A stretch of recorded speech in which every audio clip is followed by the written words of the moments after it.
झारखंड के कुख्यात गैंगस्टर अमन साहू को स्पेशल टास्क फोर्स यानी एसटीएफ ने आज इनकाउंटर में ढेर कर दिया। बता दें कि पुलिस से मिली जानकारी के मुताबिक अमन साहू ने एसटीएफ जवान से राइफल छीनकर भागने की कोशिश कर रहा था। इस दौरान उसने जवान पर गोली भी चलाई। हमले में एक जवान घायल बताया जा रहा है। फायरिंग के बाद एसटीएफ ने जवाबी कार्रवाई में कुख्यात गैंगस्टर को ढेर कर दिया।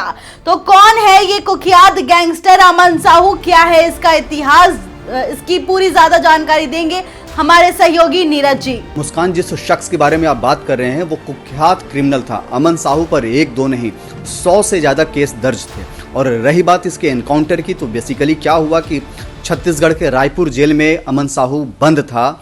ट्रांजिट रिमांड पर लेकर के पुलिस एनटीपीसी के एक अधिकारी के मर्डर मामले में उससे पूछताछ करने के लिए उसको झारखंड लेकर के आ रही थी। सुबह का वक्त था, 11 मार्च 2025 की वो तारीख थी जब सुबह सुबह रायपुर जेल से इसको झारखंड लाया जा रहा था। इसी दौरान जब एसटीएफ की कार जिसमें 3 गाड़ियां थी, 2 स्कॉर्पियो और एक बुलेरो गाड़ी जो थी, वो झारखंड सीमा में एंट्री करती है। लेकिन पलामू में जब वो गाड़ी जा रही थी तो उसी दौरान सड़क पर, जो सोर्सेज के मुताबिक जो खबर मिली है उसके मुताबिक सड़क पर पेड़ गिरा हुआ था।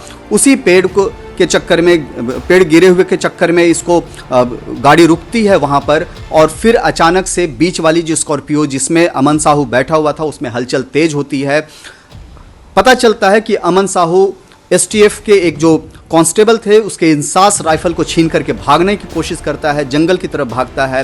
पुलिस उसको रोकने की कोशिश करती है। एसटीएफ की टीम में करीब 10-15 लोग थे, वो लोग रोकने की कोशिश करते हैं और जवाबी कार्रवाई में अमन साहू मारा जाता है। अमन साहू ने भागने के क्रम में इंसास राइफल से एसटीएफ के एक कांस्टेबल पर फायरिंग भी करता है, जिसमें राकेश कुमार जो कांस्टेबल हैं एसटीएफ के, वो घायल हो जाते हैं और जवाबी कार्रवाई में उसको ढेर कर दिया जाता है।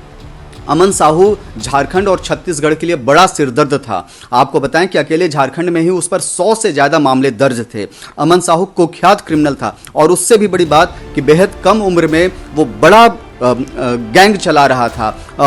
जो सोर्सेज से जो जानकारी मिली है और उसके खिलाफ जो मुकदमे दर्ज हैं उसमें हत्या, लूट, रंगदारी के कई मामले ऐसे दर्ज हैं। और यह भी कहा जा रहा था कि जेल में बैठ करके ही वो पूरा गैंग को अंजाम देता था। जो जानकारी ओएनओजी को मिली है उसके मुताबिक अमन साहू लॉरेंस बिश्नोई गैंग से भी जुड़ा हुआ था। अमन साहू खुद को लॉरेंस का बेहद करीबी मानता था और ये भी दावा किया जाता है कि लॉरेंस को अगर कोई काम करवाना होता था झारखंड में, छत्तीसगढ़ में, तो वो अमन साहू का इस्तेमाल करता था।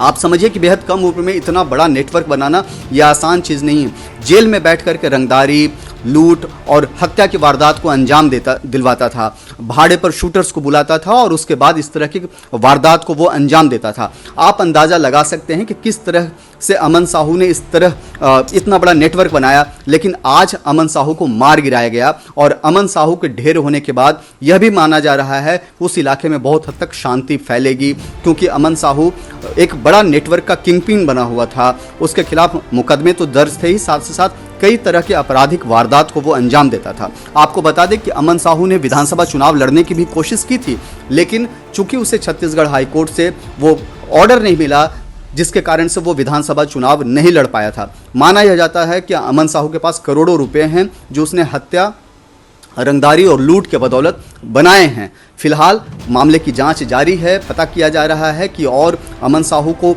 रोकने की कोशिश, अमन साहू के वो कौन लोग हैं जो उसको सपोर्ट करते थे। एक बात बताऊं कि जो खबर जो मिली है कि जो पेड़ गिरा था वहां से पुलिस ने 2 देसी बम भी बरामद किए हैं और यह भी कहा जा रहा है पुलिस सोर्सेज के मुताबिक कि अमन साहू के नेटवर्क से जुड़े लोगों ने ही सड़क पर पेड़ गिरा करके अमन साहू को बचाने की कोशिश की थी और पहले से ये सब प्री प्लान था। लेकिन इस एनकाउंटर में अमन साहू मारा जाता है और उसका अंत हो जाता है। ऐसी तमाम बड़ी खबरों के लिए बने रहे हमारे साथ। धन्यवाद।